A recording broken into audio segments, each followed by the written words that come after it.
Captain Jake Morrison stood on the bridge of the exploration ship Terra Nova, watching the stars through the wide viewport. His coffee had gone cold an hour ago, but he barely noticed. Out. The communication screen in front of him showed an incoming message from the Galactic Council, and something about the urgent red flash told him this was not going to be good news. "Sir, the transmission is ready," said Communications Officer Rick Palmer from his station. The young man looked nervous, which was unusual for someone who had served on deep space missions for 5 years. "Put it through," Jake said, setting down his cup and straightening his uniform. The screen flickered to life, showing the familiar meeting chamber of the Galactic Council. 3 alien figures sat at a curved table, their faces serious and concerned. The first to speak was Ambassador Zethkar, a tall reptilian being with green scales and yellow eyes that seemed to glow in the dim light. His voice came through the translator with a harsh, urgent tone. "Captain Morrison of the human vessel Terra Nova, we must speak immediately about your planned mission to the planet you call Kepler-4 for 2b. Jake felt his stomach tighten. They had been planning this mission for 2 years. Earth's population had reached dangerous levels, and they desperately needed new worlds to settle. Kepler-442b was their best hope. "What seems to be the problem, Ambassador?" Jake asked, trying to keep his voice steady.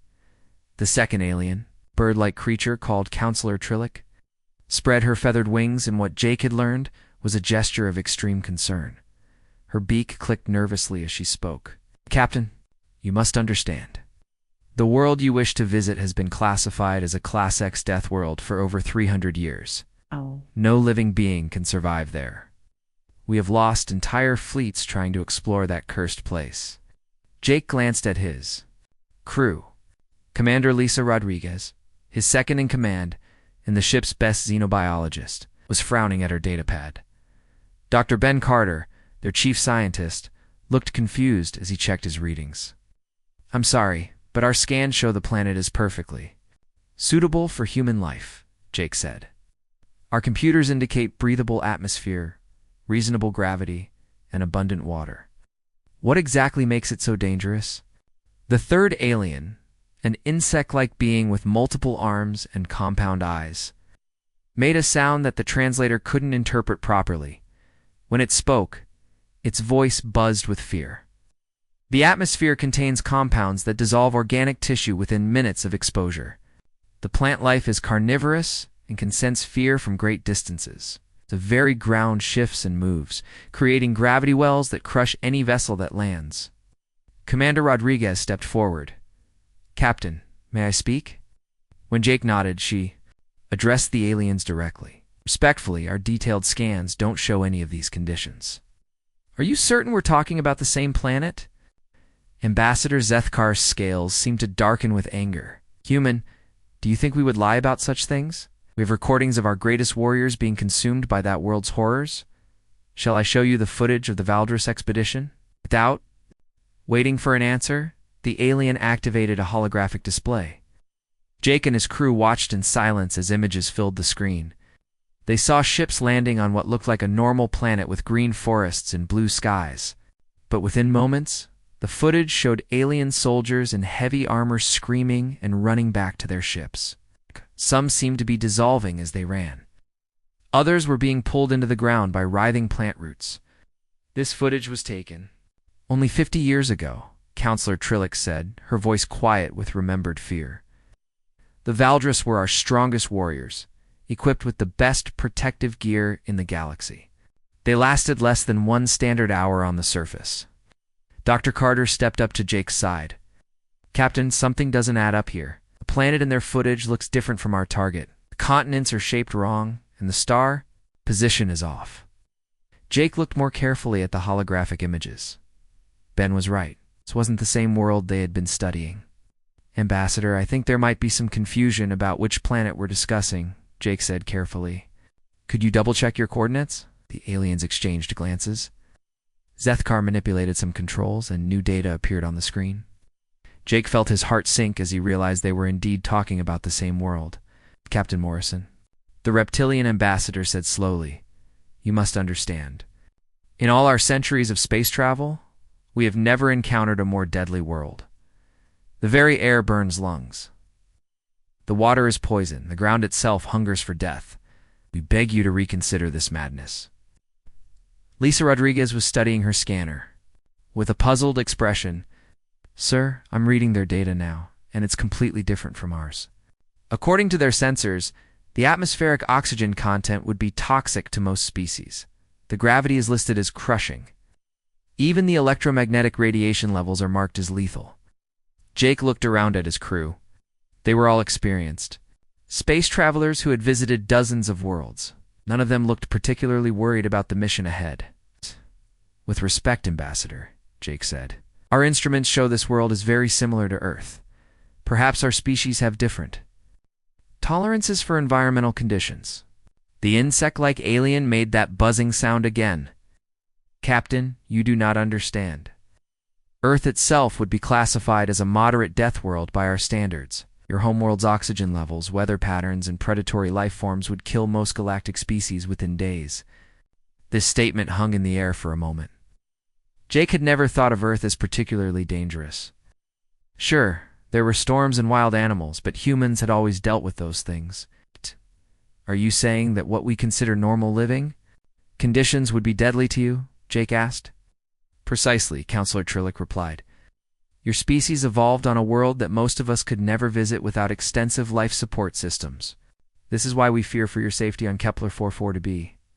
If it is dangerous enough for us to classify as a Class X death world, it must be absolutely lethal." Dr. Carter was taking notes rapidly. "This is fascinating. It suggests that our definition of habitable and theirs are completely different." Ambassador Zethgar leaned forward, his yellow eyes intense. "Captain Morrison, we offer you this warning out of respect for your species and our growing friendship. We have prepared a list of 12 other worlds that would be much safer for human colonization. Please, consider these alternatives." Jake looked at the list that appeared on his screen. The worlds looked fine, but they were all much farther from Earth, and none had the resources that Kepler 44 to be offered. His mission was clear: find humanity a new home, and find it soon. Earth couldn't wait much longer. "I appreciate your concern, truly," Jake said, "but our mission parameters are specific. We need to at least survey Kepler 442b before we can consider alternatives." The three aliens looked at each other with what Jake had learned to recognize as expressions of despair and disbelief. "Captain," Zethkar said quietly, "in 300 years, no expedition to that world has ever returned. We will not even recover your bodies for burial. The planet will consume everything." Jake felt the weight of responsibility on his shoulders. He was about to risk not just his own life, but the lives of his entire crew. But Earth was running out of time, and this world represented their best hope. "We'll proceed with caution," he said finally. "We'll start with unmanned probes and work our way up to a full landing party only if conditions prove safe." The aliens seemed to realize that nothing they said would change the humans' minds. Ambassador Zethkar stood slowly. "Then we can only wish you fortune, Captain Morrison. Perhaps your species' legendary stubbornness will somehow overcome what has defeated all others." The transmission ended, leaving Jake and his crew alone with their thoughts and the vast emptiness of space stretching out before them toward their destination. 3 days after the warning from the Galactic Council, the Terra Nova dropped out of faster-than-light travel at the edge of the Kepler 442 system. Captain Jake Morrison stood on the bridge watching as the target planet grew larger on the main screen. It looked beautiful, with swirling white clouds over blue oceans and green continents. "It looks just like Earth," whispered Communications Officer Rick Palmer. "Hard to believe something so pretty could be deadly." Commander Lisa Rodriguez was busy at her science station, running every scan the ship could perform. "Captain, I'm getting readings that match our earlier data. Oxygen and nitrogen atmosphere, gravity at 1.1 Earth normal, surface temperature ranges that seem comfortable. I'm not detecting any of the dangers the Council warned us about." Dr. Ben Carter looked up. "From his own instruments?" "The atmospheric composition shows trace gases that might be harmful to some species. But they're actually beneficial to human respiratory systems. It's like this planet was made for us." Jake nodded but remained cautious. The fear in the alien Ambassadors' voices had been real, and he couldn't ignore 3 centuries of failed expeditions. We'll start with automated probes, just like I promised. Tony prepped the first probe for launch. Engineer Tony Garcia worked quickly at his console. Atmospheric probe ready, Captain. It'll give us detailed readings on air quality, radiation, levels, and surface conditions. The probe launched smoothly and descended toward the planet's surface. For 30 minutes, they watched its progress on the monitors. The readings remained normal throughout the descent and landing. Probe is on the surface and functioning perfectly, Tony reported. Air is breathable, ground is stable. No signs of the gravitational anomalies the Council mentioned. What about those carnivorous plants? Asked Sergeant Amy Walsh, the leader of the ship's marine unit. She was a tough woman who had served in combat zones across 3 systems. But even she looked nervous about the Council's warnings. Dr. Carter studied the biological scans. I'm seeing plant life, but it looks fairly normal. Some unusual species, but nothing that screams deadly predator to me. Jake made his decision. We'll send down a small scouting party. Amy, take Tony and Dr. Sullivan with you. Full protective gear, and stay in constant contact. At the first sign of danger, you come back up immediately. Amy nodded and headed for the shuttle bay. Tony Garcia gathered his equipment, while Dr. Kate Sullivan, the ship's biologist, packed her field research gear. Within an hour, they were descending through the planet's atmosphere in a small shuttle. Atmosphere entry is smooth, Tony reported over the radio. No turbulence, no energy readings that suggest problems. As they broke through the clouds, the planet's surface spread out below them. Rolling hills covered with purple and green vegetation stretched to the horizon. Rivers sparkled in the sunlight, and in the distance, they could see what looked like a city or settlement. There are structures down there, Dr. Sullivan said, pointing toward the distant buildings. This looks like someone lives here. Amy guided the shuttle to a flat area near a forest edge, well away from the structures. Better to be cautious until we know what we're dealing with. The shuttle touched down gently on solid ground. For a moment, the 3 humans sat in silence, waiting to see if anything terrible would happen. Nothing did. Atmospheric sensors show. The air is safe to breathe, Tony said, checking his instruments. Gravity feels normal. Temperature is about 22 degrees Celsius. Perfect weather for a picnic. Amy opened the shuttle door slowly, her hand on her weapon. She stepped out first, ready for anything. The air smelled clean and fresh, with a hint of something like flowers. Birds or something like birds were singing in the trees. This is definitely not what I expected from a death world, she said into her radio. Dr. Sullivan stepped out next, immediately fascinated by the plant life around them. The trees were tall with silver bark and leaves that seemed to shimmer in the light. Flowers that looked like earth roses, but with more colors grew, wild everywhere. These plants are amazing, she said, kneeling to examine a cluster of blue and gold flowers. They're definitely reacting to our presence, but not aggressively, more like they're curious. As she reached toward one of the flowers, it gently extended a tendril toward her hand. Instead of attacking, it seemed to sniff at her gloves before. Retreating harmlessly, Tony was setting up his equipment to take detailed readings of everything around them. Captain, you need to hear this. The background radiation here is actually lower than Earth normal. The soil is rich in minerals that would be perfect for growing crops. This place is like a paradise. From the shuttle's radio, Jake's voice crackled. With concern, is any sign of those dissolving atmosphere compounds? Nothing, Amy replied. The air tastes fine. Dr. Sullivan has been breathing it for 10 minutes with no protective mask. And she's perfectly healthy. Dr. Sullivan had indeed removed her helmet to get better samples of the air. She felt wonderful, more energetic than she had in weeks. Captain, I think the trace gases in the atmosphere might actually be good for us. I feel like I could run a marathon. They spent 2 hours exploring the immediate area around their landing site. Everything they found contradicted the Council's warnings. The gravity was comfortable, the air was clean, the plant life was curious but harmless, and the water in a nearby stream was pure enough to drink. We should check out those structures, Dr. Sullivan suggested. If there are people here, they might be able to explain why the council thinks this place is so dangerous. Amy agreed, and they packed up their equipment to investigate the distant settlement.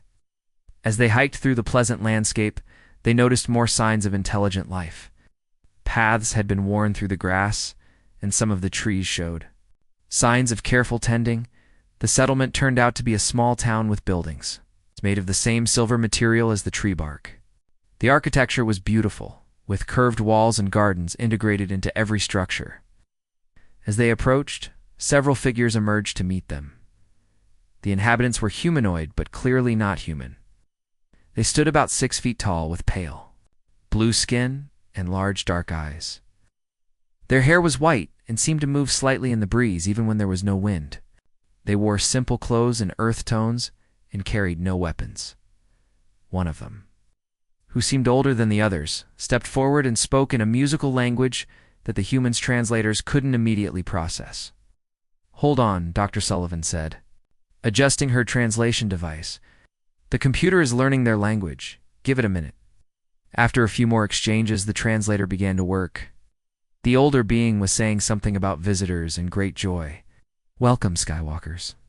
The translation came through clearly. "We are the Villani, and we have waited so long for someone who could walk freely on our world."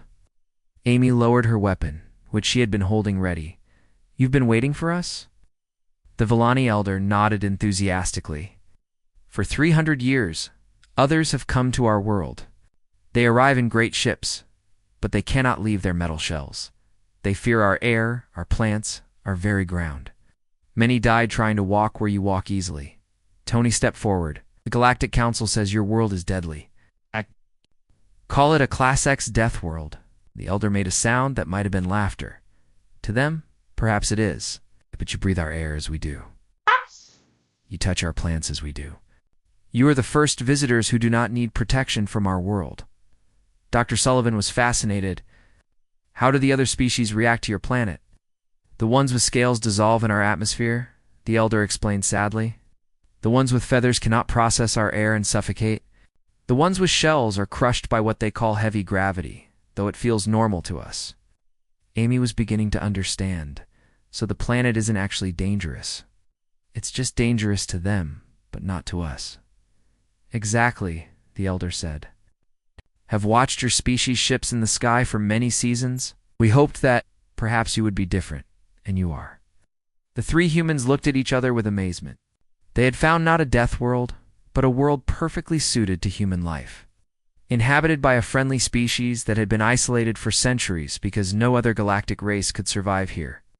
Captain Amy said into her radio, "You're not going to believe this, but I think we just found humanity's new home." The news of humanity's successful landing spread through Galactic Council networks faster than light itself. Within hours of Sergeant Amy Walsh's report, emergency sessions were being called on dozens of worlds. Ambassador Zethkar sat in his private chambers aboard the Council flagship, staring at the impossible data streaming in from the Terra Nova. "This cannot be accurate," he muttered to himself, his scaled hands trembling as he reviewed the reports. According to the humans, they had not only survived on the surface of Kepler 4-4b, but they had removed their protective equipment and were breathing the deadly atmosphere freely. Counselor Trillick burst into his chambers without announcement, her feathers ruffled with agitation. "Zethkar, have you seen the human transmissions? They claim to have made contact with the native population." "I have seen them," the reptilian ambassador replied grimly. "Either the humans are lying, or they are using technology far beyond anything we understand." The third member of their council, Admiral Kliktara, skittered into the room on her 6 insect legs. Her compound eyes were flashing different colors, which meant she was extremely upset. "The other species are demanding answers. The Morvian Collective is asking how we could have been so wrong about a planet for 3 centuries. Zethkar stood and paced to the window, looking out at the stars. "We were not wrong. I have seen the bones of our warriors on that cursed world. I have watched good soldiers dissolve in that poisonous air." "Then how do you explain this?" Trillick activated a holographic display showing the latest transmission from Captain Morrison. The image showed three humans walking casually through the landscape that had killed so many alien explorers. They were laughing and talking with blue-skinned natives as if they were on a peaceful vacation. Admiral Clyctera made a clicking sound. With her mandibles, there is only one explanation. The humans must be using some form of genetic modification or advanced protective technology that we cannot detect.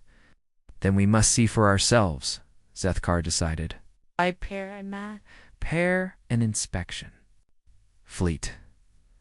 We will go to this world and observe these humans directly. If they are truly surviving without protection, we need to understand how. 2 weeks later, a massive Galactic Council fleet dropped out of hyperspace near Kepler 442b. The flagship alone was 10 times larger than the Terra Nova, and it was accompanied by 12 escort vessels carrying the finest scientific equipment. In the galaxy, Captain Jake Morrison watched the approaching fleet from his bridge inside. I guess they didn't believe our reports. Commander Lisa Rodriguez was monitoring the communications channels. Captain, we're receiving a transmission from Ambassador Zethkar. He's requesting permission to observe our operations on the planet's surface. Of course he is, Jake replied. Tell him he's welcome to join us, but he'll need to follow our safety protocols. On the Council flagship, Zethkar was surrounded by the most advanced protective equipment his species could create. His environmental suit was designed to keep him alive in the vacuum of space, and he had additional filters and shields specifically created to protect against the known dangers of Kepler 442b. Ambassador, are you certain about this? Asked his aide, a nervous young reptilian named Sektar. No council member has ever attempted to land on a Class X death world. We must know the truth, Zethkar replied, checking his equipment one final time. If the humans have discovered some way to survive there, the implications for galactic exploration are enormous. The council landing party consisted of 12 members from different species, all wearing the heaviest protective gear available. They descended to the planet's surface in an armored shuttle, designed to survive atmospheric entry on gas giants. Captain Morrison was waiting for them at the human base camp, which had grown considerably since the first landing. Prefabricated buildings dotted the landscape, and human colonists were already beginning to plant crops in the rich soil. Welcome to Kepler 442b, Jake said cheerfully, as the council delegation emerged from their shuttle. Beautiful day, isn't it? It's... Gar looked around nervously through his helmet's visor. His sensors were screaming warnings about atmospheric toxins and gravitational anomalies. But the humans were walking around in simple clothes, breathing the air freely. Captain Morrison Zethkar's voice was muffled by his suit's communication system. Our instruments indicate that you are in extreme danger. How are you surviving exposure to this environment? Jake looked puzzled. What do you mean? It's the air. Here is cleaner than most Earth cities. Dr. Carter, could you show our guests the atmospheric readings? Dr. Ben Carter approached with a simple handheld scanner. The atmosphere is 23% oxygen, 76% nitrogen. With trace amounts of argon and other noble gases, it's actually slightly better than Earth's standard. Admiral Clictara Suit translated her clicking into speech. That cannot be correct. Our readings show lethal concentrations of compounds that dissolve organic tissue. Dr. Carter looked at his scanner again. Oh, you mean the formic acid traces? Yeah, there are tiny amounts, but nothing harmful to humans. We actually use formic acid in some of our industrial processes. Formic acid is deadly poison to most galactic species, Counselor Trillick explained through her translator. Even small amounts cause immediate organ failure. Really? Dr. Carter looked genuinely surprised. It's produced naturally by ants on Earth. Most humans have been exposed to it since childhood. The council members exchanged glances within their protective suits. This was their first clue that the problem might not be with the planet, but with the fundamental differences between species. Translator Nancy Brooks approached the group with several Villani elders. Ambassadors, the native people would like to share some of their history with you. The eldest Villani, whose name was Yandar, began to speak through Nancy's translation device. Long ago, when the first skyships came to our world, we were excited to meet other star peoples. They could not leave their metal shells. They tried to walk on our ground, but their bodies could not handle our air. Zethkar listened carefully. What happened to them? They died, Yandar said sadly. Their skin would begin to smoke and bubble. Some collapsed when they tried to stand in our gravity. Others could not breathe our air and suffocated quickly. We tried to help them, but there was nothing we could do. We stopped hoping for visitors after the 1st century. Another Villani elder added, until the humans came. They are the first sky people who can live on our world as we do. Carter was taking detailed notes. Ambassador, I think I'm beginning to understand the problem. Your species evolved on worlds with different atmospheric compositions and gravity levels. What's natural for us is toxic for you. But how is that possible? Admiral Klektara asked. Surely there must be universal standards for habitable worlds. The commander, Rodriguez, stepped forward. Actually, no. Every species evolves to match their home environment. What we consider normal might be extreme for others. To demonstrate her point, she pulled up holographic displays showing Earth's environmental conditions. Our homeworld has oxygen levels that would be toxic to most species, weather patterns that include devastating storms, and predatory animals that most galactic civilizations would classify as monsters. The council members stared at the images of Earth, hurricanes, tornado systems, and wildlife footage showing lions hunting zebras. Your homeworld would be classified as a moderate death world by our standards, Zethkar admitted quietly. We never considered that a species could evolve to thrive in such conditions. Counselor Trillick was studying her instruments. Our sensors detect gravity levels that should be crushing most organic forms, but you move normally. Earth gravity is actually slightly higher than here, Jake explained. This feels light to us. Nancy Brooks had been translating the conversation for the Villani, who were watching with great interest. Yonder spoke up again. The sky people ask about our world's dangers, he said through the translator. But to us, this is simply home. Perhaps what is dangerous depends on who you are. Admiral Klektara made thoughtful clicking sounds. The implications are staggering. If humans can survive on worlds we consider uninhabitable, it changes everything we know about galactic exploration. Dr. Carter nodded enthusiastically. Think about it. There might be hundreds of worlds that have been written off as too dangerous, but could actually support human colonies. Zethkar looked around at the thriving human settlement. Children were playing in areas where his people's bones still lay buried. Adults were working in gardens, growing food in soil that is instruments. Said should be sterile. Captain Morrison, he said slowly, I believe we owe your species an apology, and perhaps we need to completely revise our understanding of what makes a world habitable. Jake smiled. No apology necessary, Ambassador, but you're right about revising your classifications. From what we've seen, there's a whole galaxy of worlds out there waiting to be explored. The revelation about humanity's survival on Kepler 4-4 to be sent. Shockwaves through the Galactic Council's highest levels. Within a month, an emergency assembly was called on the Council's home station. It's a massive structure that orbited the galaxy's political center. Representatives from over 200 species gathered to discuss what this meant for their understanding of habitable worlds. Captain Jake Morrison found himself standing before the largest gathering of alien species he had ever seen. The assembly hall was enormous, with delegates arranged in sections based on their environmental needs. Some sat in tanks of methane gas, others required intense heat lamps, and many wore environmental suits, similar to what Ambassador Zethkar had used on the planet. Captain Morrison announced the assembly speaker, a floating jellyfish-like creature whose words came through a complex translation system. You stand before this assembly to help us understand how your species has accomplished what we believed impossible. Jake looked around at the hundreds of alien faces, tentacles, and optical sensors focused on him. Honored delegates, I'm not sure we've accomplished anything special. We simply went to a world that looked suitable for human life, and it turned out to be exactly that. A delegate from the Crystalline Confederation, whose body looked like living diamond, spoke up. But Captain, your species treats as normal what kills most of us within minutes. How do you explain this? Before Jake could answer, Marine Colonel Paul Stevens stepped up to the podium beside him. Paul was a veteran of humanity's expansion into space and had visited more hostile environments than almost any other human alive.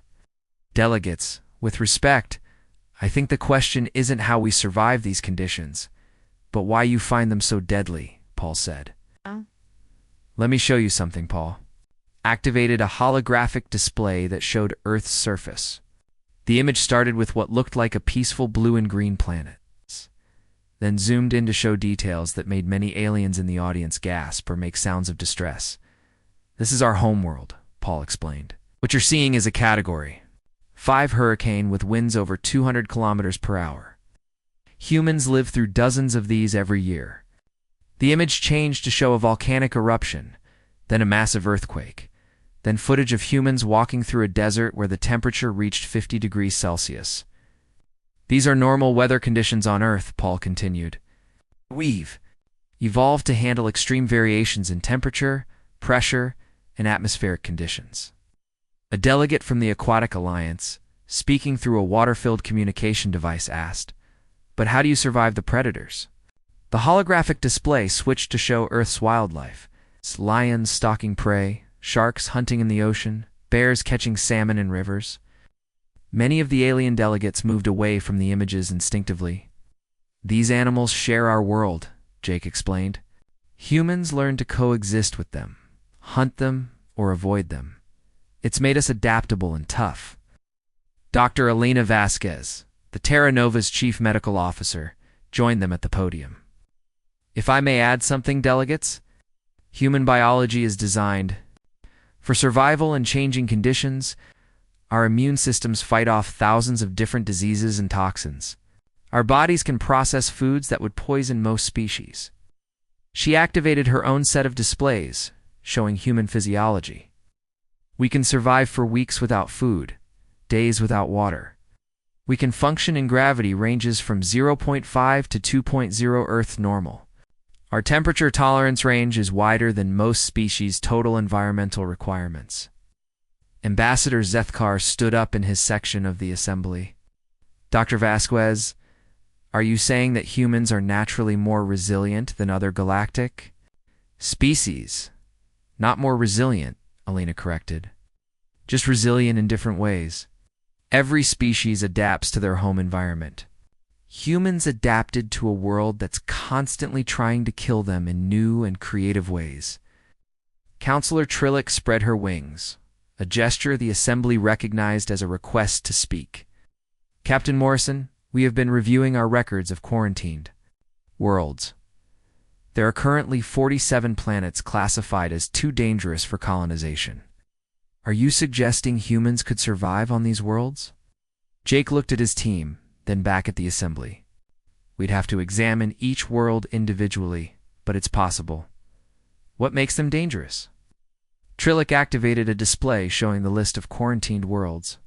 This one has acid rain that dissolves most materials. This one has gravity 3 times galactic standard. This one's atmosphere contains methane levels that are explosive. Paul Stevens studied the list with interest.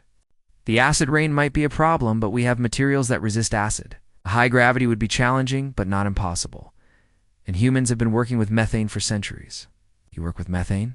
Asked Admiral Clyctera, her compound eyes flashing with surprise. It's one of the most dangerous substances we know. We cook with it, Jake said simply. Most human homes have methane piped directly into the kitchen for stoves and heating. The assembly fell silent. The idea that humans casually used what they considered an explosive poison in their daily lives was difficult to process. A new voice spoke from the environmental section of the assembly. The delegate wore a massive refrigeration suit and spoke in clicks and whistles. The translator rendered the words as, "Humans of Earth. My species comes from a world of ice and methane. We have always believed no warm-blooded species could survive in our conditions. Would you be willing to attempt contact with our homeworld?" Jake could answer. Dozens of other delegates began speaking at once. Representatives from high-gravity worlds, toxic atmosphere planets, and radiation-heavy systems all wanted to know if humans could visit their previously isolated colonies. The assembly speaker called for order. Delegates, please. One at a time. Representative from a world with crushing atmospheric pressure spoke next. My people have been alone for 800 years because our world's surface pressure would crush most species. If humans could visit us, it would end our isolation. Dr. Vasquez was taking notes rapidly. What's your surface pressure? Approximately 4 times your Earth's sea level pressure, came the reply. That's challenging, but not impossible, Alina said. Humans work at those pressures in deep ocean environments. We'd need some equipment, but it's definitely survivable. The implications were beginning to dawn on the entire assembly. Worlds that had been written off as uninhabitable might be perfectly suitable for human colonization. Species that had been isolated for centuries might be able to rejoin galactic civilization with human help. Zethkar stood again. Captain Morrison, your species may have just changed the face of galactic exploration. If humans can survive on worlds we consider deadly, you could open up thousands of new territories. Jake felt the weight of responsibility settling on his shoulders. We'd be honored to help, Ambassador. But we'd need to approach each world carefully and scientifically. Delegate from the far side of the assembly, whose species Jake didn't recognize, spoke up. There's another consideration. If humans can survive on death worlds, what does this say about human capabilities in general? The question hung in the air like a challenge. Paul Stevens stepped forward. Delegate, I think what it says is that humans are survivors. We come from a world where survival isn't guaranteed, so we learn to adapt. We're not stronger or smarter than other species necessarily, but we're stubborn and we don't give up easily. Perhaps, said the assembly speaker thoughtfully, that is exactly what the galaxy needs for exploring the unknown regions. Dr. Vasquez looked around at the hundreds of alien faces watching them. Delegates, I think we're looking at this wrong way. Instead of asking why humans can survive in these places, maybe we should be asking what other worlds are out there that no one has ever been able to explore. The assembly erupted in discussion as the full scope of the possibilities became clear.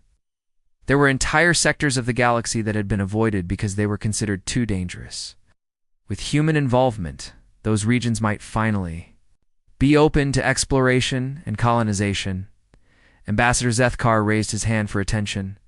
I propose that we establish a joint exploration program. Human crews working with Council scientific teams to investigate previously forbidden worlds. The proposal was met with enthusiastic agreement from across the assembly. As Jake looked around at the excited alien delegates, he realized that humanity had just been offered a role as the galaxy's scouts into the most dangerous regions of space. It was exactly the kind of challenge that humans were born to accept. 6 months after the historic Galactic Assembly, Admiral Jake Morrison stood on the observation deck of the exploration vessel New Horizons Relizons. Watching as the 7th human colony ship approached another former death world, what had once been the Terra Nova is now the flagship of humanity's new role as the galaxy's premier explorers of dangerous territories. The planet below them had been called Sigma Draconis, 4 by the Galactic Council, but the human colonists had already renamed it Haven, like Kepler for 4 to be. It had been quarantined for centuries due to its supposedly lethal radiation levels and violent electromagnetic storms. To humans, it was just another world with spectacular aurora displays and excellent mineral deposits. Admiral, we're receiving a transmission from the colony ship Endeavour, reported Communications Officer Rick Palmer, now promoted to Lieutenant Commander. Captain Williams reports successful atmospheric entry. All systems normal. Jake smiled as he watched the large transport ship descend through the planet's swirling clouds. Inside that ship were 3,000 human families, eager to start new. Lives on a world that had been considered uninhabitable by the rest of the galaxy. Commander Lisa Rodriguez approached with a datapad in her hands. Sir, we just received updates from all 7 colony worlds. Total human population in former Death World territories is now approaching 50,000 people. Any problems? Jake asked, though he already knew the answer. Each world had presented its own challenges, but nothing that human ingenuity and adaptability couldn't handle. The colonists on Zarian 3 figured out how to use the acid rain for industrial processes, Lisa reported. The high-gravity world of Titan's Rest is already up, producing athletes who can jump amazing distances when they visit normal gravity planets. and the folks on Frostheim have developed new ice mining techniques that the Galactic Council wants to license. Jake nodded with satisfaction.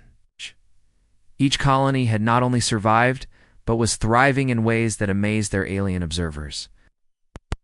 The Galactic Council had established monitoring stations around each world, partly for scientific research and partly because they still couldn't quite believe what they were seeing.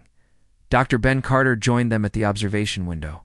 "Admiral, you should see the latest reports from our joint exploration teams. We've identified over 200 worlds that could potentially support human colonies." The Joint Exploration Program had become one of the most successful initiatives in galactic history. Human crews, protected by their natural resilience, would scout dangerous worlds while alien scientists observed from safely shielded ships. If a world proved suitable for humans, colony ships would follow. If it remained too dangerous, even for humans, it would be marked for future study with robotic probes. "Any word from Ambassador Zethkar?" Jake asked. "He's aboard the Council vessel Harmony, observing the Endeavor's landing," Lisa replied. "He wanted to witness another impossible human colonization attempt." The reptilian ambassador had become humanity's strongest supporter in the Council. After watching humans casually walk on surfaces that would kill his people in minutes, he had completely changed his perspective on both humanity and the nature of habitable worlds. Lieutenant Commander Palmer looked up from his communications console. "Admiral, incoming transmission from the surface. It's young Billy Chen from the colony ship." Jake activated the main viewer to see a boy who couldn't be more than 12 years old standing on the planet's surface. Behind him, other children were playing in what looked like a thunderstorm with lightning that glowed purple and green. "Hi, Admiral Morrison," Billy said cheerfully into his communicator. "My mom wanted me to tell you that we landed safely, and the new world is really cool.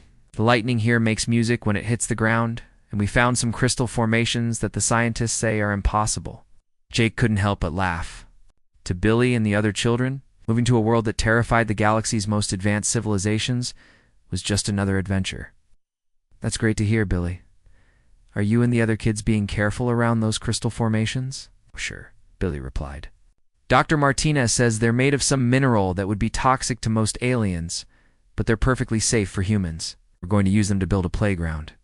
The transmission ended, and Jake turned to see Dr. Carter shaking his head. In amazement, "A playground made of crystals that are toxic to most galactic species?" Ben muttered. "Sometimes I think we humans might be a little crazy." Maybe, Jake agreed. "But it's a useful kind of crazy." On the bridge, the communication system activated with an incoming message from the Galactic Council's flagship. Ambassador Zethkar's face appeared on the main screen, his expression one of wonder mixed with resignation. "Admiral Morrison, have just watched 3,000 humans land on a world where the radiation levels should have killed them instantly. Instead, they are setting up farming equipment and complaining that the soil is too rich." Jake grinned. "The radiation levels here are actually beneficial to human health in small doses, Ambassador. We use similar radiation for medical treatments." "Of course you do," Zethkar replied with what might have been humor. "Admiral, I am contacting you because the Council has received requests from 43 different species asking for human assistance in exploring sectors of space that have been forbidden for millennia." This didn't surprise Jake. Word had spread quickly through the galaxy that humans could survive in environments that destroyed other species. Isolated worlds that had been cut off from galactic civilization for centuries were requesting contact. Species that had never been able to expand beyond their home systems were asking for human help in finding new worlds. "We're ready to help however we can," Jake said. "What kind of assistance are they looking for?" "The Methane Collective wants humans to explore gas giant moons that they cannot visit themselves. The silicon-based life forms from the crystalline sector need help investigating rocky worlds with atmospheric compositions that would dissolve their bodies. And the energy beings from the plasma nebula want to establish contact with solid matter civilizations, but they need intermediaries who can survive in normal space." Dr. Carter was taking notes furiously. "Admiral, some of these requests would push human capabilities to their limits, but none of them sound impossible." Jake looked around at his crew, seeing the same excitement in their eyes that had driven humanity to the stars in the first place. Ambassador, tell the Council that humanity accepts these challenges. We'll need to build specialized ships and train new crews, but we're ready to open up the galaxy. I was hoping you would say that, Zethkar replied. The Council is prepared to provide resources and technology to support human exploration efforts. In return, we ask only that you share whatever you discover. After the transmission ended, Jake found himself looking out at the stars with new understanding. Humanity had spent centuries dreaming of exploring the galaxy, never knowing that they were uniquely suited for the job, while other species had. Evolved on stable, peaceful worlds, humans had developed on a planet that constantly challenged them to adapt or die. Dr. Alina Vasquez joined the group on the observation deck. Admiral, I've been thinking about what this all means. We're not just colonizing new worlds or helping other species. We're fundamentally changing how the galaxy thinks about exploration and survival. How so? Jake asked. For thousands of years, galactic civilization has been limited by the need to find worlds that are safe for the most fragile species, Alina explained. But now they're realizing that danger is relative. What's deadly to one species might be paradise to another.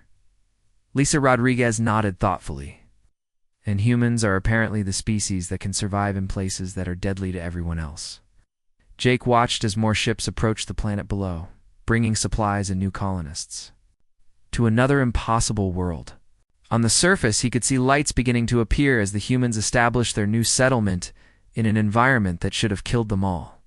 You know what I think? Jake said finally. I think the galaxy just got a lot bigger.